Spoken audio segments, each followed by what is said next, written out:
નમસ્તે બાળ મિત્રો, મારી યુટ્યુબ ચેનલ પિયુષ શેરસિયાની અંદર આપનું હાર્દિક સ્વાગત છે। જો તમને મારા વિડીયો ગમે તો લાઇક, શેર અને કોમેન્ટ કરો અને હજી સુધી વિદ્યાર્થી મિત્રો તમે મારી ચેનલને સબસ્ક્રાઈબ ન કરી હોય તો ખાસ સબસ્ક્રાઈબ કરો અને બેલ નોટિફિકેશન ઓન કરો, જેથી કરીને તમને નવા વિડીયોના નોટિફિકેશન મળતા રહે।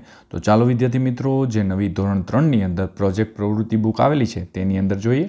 તમારી પાસે જે આ બુક આવેલી હશે તો આવા પ્રકારનું એનું ફ્રન્ટ પેજ હશે। તો આ બુક છે તેની અંદર આપણે પહેલો પ્રોજેક્ટ કરવાનો છે। અહીંયા વિદ્યાર્થીનું નામ, રોલ નંબર, શાળાનું નામ લખવાનું છે। ત્યાર પછી પ્રોજેક્ટ પ્રવૃત્તિ 1 મારી આસપાસની પ્રાણી સૃષ્ટિ। એટલે વિદ્યાર્થી મિત્રો ધોરણ 3ની અંદર જે પહેલો પાઠ છે પર્યાવરણનો તેના ઉપરથી આ પ્રવૃત્તિ કરવાની છે।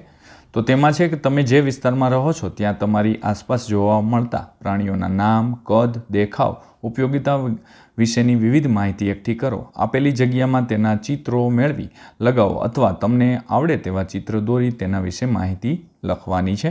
તો વિદ્યાર્થી મિત્રો અહીંયા પ્રાણી છે તેનું ચિત્ર દોરવાનું છે અથવા લગાવવાનું છે। વિદ્યાર્થી મિત્રો બીજી માહિતી આપી દઉં, આ માત્ર તમારી સમજ માટે છે, નહીં કે ઉતારો કરવા કે કોપી કરવા। જ્યાં તમને મુશ્કેલી પડે ત્યાં તમારે મારા વિડીયોનો ઉપયોગ કરવાનો છે અથવા તમે લખેલું છે તે તપાસવા માટે। તો અહીંયા નમૂના રૂપ આપવામાં આવ્યું છે। પહેલું પ્રાણી છે, મેં અહીંયા હરણ લીધેલું છે। ઘણી વખત તમને એમ થતું હશે તો હરણ તો ક્યાં આપણે ઝડપથી જોવા મળે, પણ ખેડૂતના દીકરા જે પણ હશે તો તેની વાડીઓની અંદર હરણ જોવા મળતું હશે અથવા રસ્તાની અંદર જંગલમાં પણ જોયેલું હશે। તો તેની અંદર આપણે જોઈએ તો કે હરણ વન્ય પ્રાણી છે, તે ઘાસ ખાય છે, તેના શરીરે ટપકા હોય છે, તે દેખાવમાં સુંદર લાગે છે અને તે દોડવામાં ઝડપી છે। તો હરણ વિશેની આટલી માહિતી લખી શકાય। આ વિશેષ આનાથી ઉપર પણ તમે લખી શકો છો। ત્યાર પછી છે બીજું પ્રાણી છે ઊંટ। તો ઊંટ પાલતું પ્રાણી છે। ઊંટના અંગો વાંકા હોય છે, ઊંટનો રંગ આછો બદામી હોય છે અને ઊંટ ગાંગરે છે। ઊંટના બચ્ચાને બોતડું કહે છે। ઊંટ ઘણી રીતે આપણે પાલતુ પ્રાણી તરીકે ઘણી બધી જગ્યાએ એનો ઉપયોગ કરીએ છીએ। ઊંટ ગાડી તરીકે પણ આપણે એનો ઉપયોગ કરીએ છીએ, ભાર વહન કરવામાં પણ આપને ખૂબ ઉપયોગી છે। ત્યાર પછી આવે છે 3 નંબરે ગધેડું છે।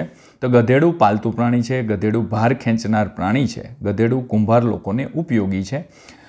ગધેડું હોંચી બોલે છે અને ગધેડાનો ખોરાક ઘાસ છે।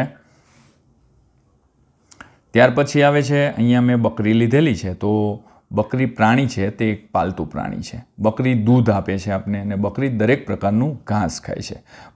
બકરી છે એ કાળી અને સફેદ રંગની હોય છે। ત્યાર પછી ગાય છે। તો ગાય આપણને દૂધ આપે છે, ગાયને માતા કહેવાય છે અને ગાયના બચ્ચાને વાછરડું પણ કહેવામાં આવે છે અને ગાયનો રંગ સફેદ, કાળો અથવા કાબરચિત્રો અથવા હોય છે। ત્યાર પછી 5 નંબરે છે ભેંસ। ભેંસ એક પાલતું પ્રાણી છે, તે દૂધ આપે છે, ભેંસનો ખોરાક ઘાસ છે, તેને શિંગડા હોય છે, તે કાળા કે ભૂરા રંગની હોય છે। ત્યાર પછી કૂતરો છે પાલતુ પ્રાણી તરીકે। કૂતરો એક પ્રાણી છે, કૂતરો પાલતું પ્રાણી છે, કૂતરાના બચ્ચાને ગલુડિયું કહેવાય અને કૂતરો ઘરની ચોકી કરે છે। વિદ્યાર્થી મિત્રો અહીંયા મેં બધા પાલતુ પ્રાણીઓ એટલા માટે લીધેલા છે તો જેથી કરીને તમને નજીકમાં જે આપણા પાલતુ પ્રાણીઓ હોય એ જ ઝડપથી જોવા મળતા હોય છે, એટલા માટે। ત્યાર પછી આવે છે બિલાડી। તો કે ભાઈ કેટલાક લોકો બિલાડીને પાળે છે। બિલાડી ઉંદરનો શિકાર કરે છે। બિલાડી મિશ્રાહારી પ્રાણી છે, એટલે કે માંસ પણ ખાય છે અને રોટલી અને દૂધ પણ ખાય છે। તેની આંખો અંધારામાં પણ ચમકે છે અથવા ચળકે છે। બિલાડીના બચ્ચાને મીંદડું કહેવામાં આવે છે। જો વિદ્યાર્થી મિત્રો તમને મારો આ વિડીયો સારો લાગ્યો હોય તો લાઇક કરજો, શેર કરજો અને કોમેન્ટ કરજો અને આવા નવા વિડીયો જોવા માટે મારી ચેનલને સબસ્ક્રાઈબ કરજો। તો હવે મળીશું આપણે બીજા પ્રોજેક્ટની અંદર। તો આવજો વિદ્યાર્થી મિત્રો।